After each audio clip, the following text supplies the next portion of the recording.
Olá, tudo bem?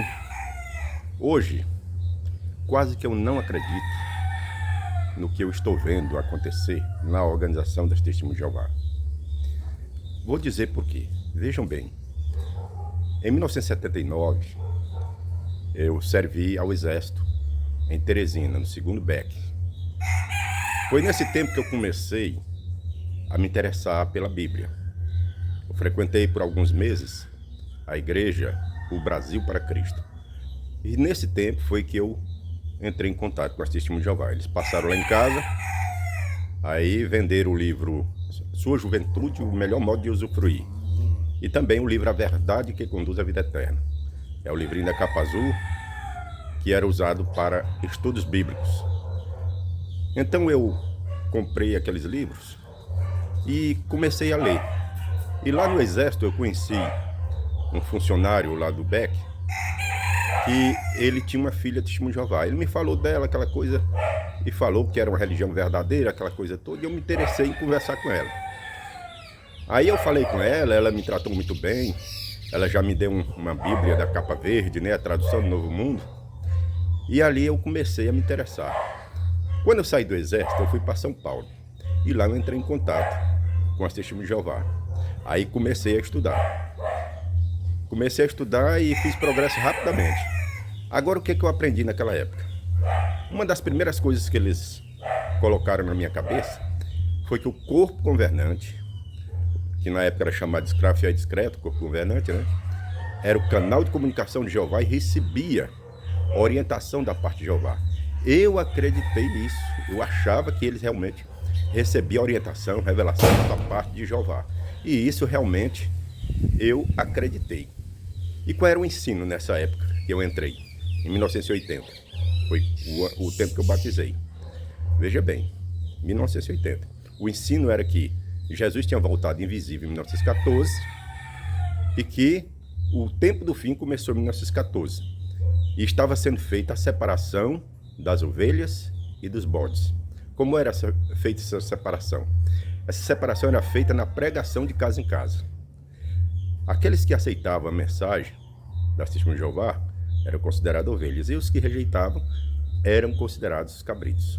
Então, era esse o critério usado para saber quem era ovelha e quem era cabrito. Então, a separação estava acontecendo. E era dito que, antes de passar a geração de 1914, aconteceria o fim. E qual era a duração de geração? 70 ou 80 anos. Então, esse era o ensino básico das Testemunhas de Jeová. Agora veja bem, hoje o que é que eu observo? Já mudou praticamente muitos ensinos que eu aprendi no meu tempo. Já mudou. E hoje o que é que eu observo? Eu observo que muitas pessoas vêm saindo dessa organização, pessoas de destaques. Eu entrei em 80, como eu já disse, veja bem, naquela época era muito difícil o contato com o corpo governante para saber notícia, porque não tinha internet, essas coisas. Então era muito difícil a gente saber assim notícias sobre o corpo governante. Então veja bem, aqui na minha cidade, Teresina, Timon, quando eu comecei a estudar, na congregação que eu frequentava só tinha uns 20 publicadores, era um salão alugado. Então estava começando. Então era um serviço que estava começando. Eu me lembro que as primeiras assembleias dava uns 300 pessoas somente, entre Teresina e Timon e essas cidades. Dava umas 300 pessoas. Hoje não, hoje já são muitas pessoas. Mas naquele tempo era pouco. Eu não entendia muito bem naquela época que eu estudei sobre a Bíblia. Eu estava começando, então foi fácil eu ser enganado. Mas hoje, com a internet, com as informações, hoje a pessoa só é enganada se quiser. Porque tem muitas informações. Então veja bem, na época que eu descobri que estava sendo enganado, eu comecei a descobrir aos poucos. Mas só que é aquela história, a gente vai descobrindo, mas vai deixando para lá. Vai descobrindo e deixando para lá. Eles dizem, não, mas Jeová vai usar o corpo governante, no devido tempo faz mudança. Aí eu ia adiando. Só que chegou um ponto que eu já não aguentava mais. Principalmente quando eu descobri essa questão da geração de 1914 que não passaria. Também eu fiz um estudo sobre o juízo investigativo com um adventista, e eu vi que a explicação lá de Daniel 8,14 da Torre de Vigia é totalmente furada, não tem nenhum fundamento. E aí eu comecei a duvidar. Então, quando foi em 1993, eu já não aguentava mais sair de casa em casa pregando, ensinando aquelas coisas que eu achava já que era mentira, que eu tinha certeza que era mentira. Então, resolvi sair. E o que foi que aconteceu? Eu saí de vez mesmo. Eu só fiz escrever uma carta, dei para minha esposa, eu digo, entrega ela para os anciãos, que eu não quero mais ser testemunho de Jeová, não. Aí ela levou, eles ainda vieram aqui em casa, tentaram me convencer, mas aí eu disse para eles que essa data de 1914 não tem fundamento e que aquele ensino da geração de 1914 era falso. E um dos anciãos ainda disse, mas irmão, nós estamos em 93, estamos tão perto do paraíso, falta praticamente um ano, porque 94 ia completar 80 anos. Diga, irmão, eu não acredito mais nesse ensino, então não adianta eu continuar numa organização que eu não acredito, que eu sei que está ensinando errado. Aí ele disse para os outros anciãos que veio com ele, irmão, não tem mais jeito não, vamos embora. Aí eles foram embora. Então hoje, a gente observa que essa profecia realmente foi falsa. Inclusive eles já fizeram uma nova interpretação, que é dos ungidos sobrepostos, né? Geração sobreposta. Uma explicação que não tem nenhum fundamento.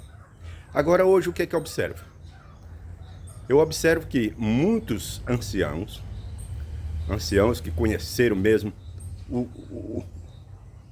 todo o ensinamento, tudo ali da Torre de Vigia, principalmente o Raymond Franz, né? Aí tem o Cid Miranda, o William Gadelha, tem o Alexandre, tem o Adriano, Edson Reis, Osmanito, Paulo Sávio e muitos outros, se a gente for citar aqui, são muitos outros que saíram.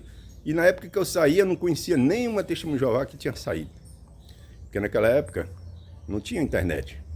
E livros era difícil para a gente conseguir, que era muito caro. Então a primeira testemunha de Jeová que eu conheci que saiu foi o Aldo Menezes e também o Wagner Cunha, que foi lá em São Paulo, no Instituto Cristão de Pesquisa. Foi os primeiros que eu conheci em uma visita que eu fiz a São Paulo, conheci eles lá. Mas aí agora não, hoje já tem muitos anciãos que saíram e muitos estão publicando vídeo na internet, estão explicando por que saíram, e isso tem ajudado muitas pessoas a se libertar. Mas eu vejo hoje o Ronaldo Canedo, né? Ronaldo Canedo.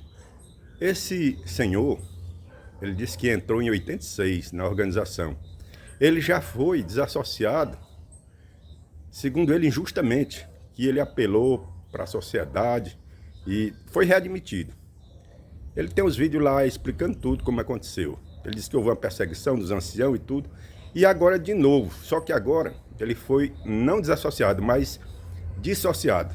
E ele está novamente protestando, porque dissociado é quando a pessoa pede para sair, ele não pediu.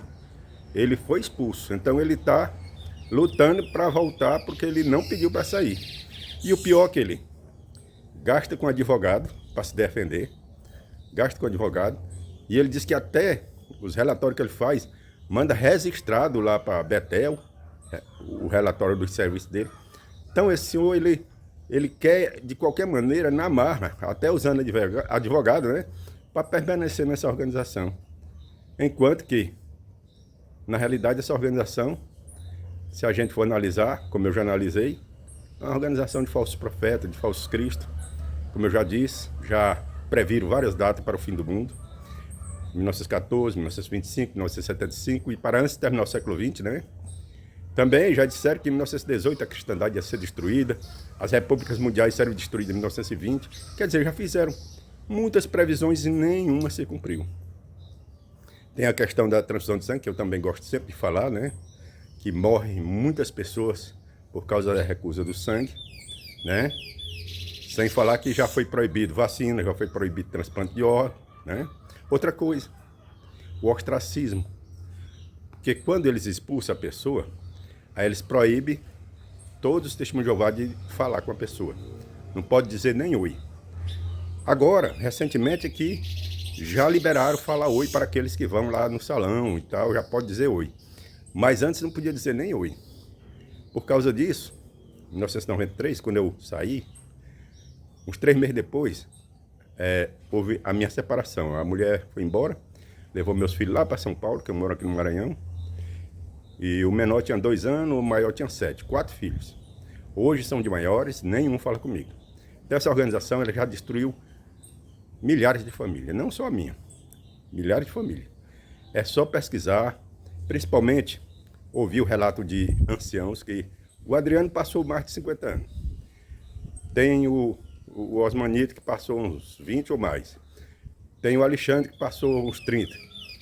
Tem o Cid Miranda que passou mais de 20 também. O William Gadelha, são muitos anciãos que podem realmente explicar, que podem mostrar o que acontece nessa organização. E o livro lá do Raymond France tem muitos relatos ele mostrando o que realmente acontece. Inclusive, ele foi ostracizado porque estava almoçando lá com o patrão dele, que era desassociado, aí por isso desassociaram ele. Então, é isso que tem acontecido nessa organização. E por isso que em muitos países eles estão sendo banidos, como na Rússia e outros países. Por quê? Porque eles ostracizam as pessoas, proíbem a transfusão de sangue, que leva as pessoas à morte. E também tem o caso do acobertamento da pedofilia, que eles, por muito tempo, não levavam os casos para a justiça. E hoje, atualmente, eles ainda respondem processo por causa disso. Pessoas que sofreram lá na organização e que o caso foi abafado, não foi levado para a justiça e muitos entraram com processo contra eles. Então, voltando ao caso do Ronaldo Canedo, ele devia era estar feliz por ter sido dissociado ou desassociado, expulso, porque na realidade essa organização é de falso profeta. Ele quer acreditar que é a organização de Deus, mas não é. Eu espero que ele abra os olhos, que ele entenda onde está se metendo, se liberte e venha ajudar muitas pessoas com os relatos que ele tem de experiência nessa organização. Assim como eu uso a minha experiência nessa organização para ajudar outras pessoas. Espero que vocês gostem dessa mensagem e compartilhem. Dê o like, fico muito agradecido. Que Deus abençoe a todos e até a próxima.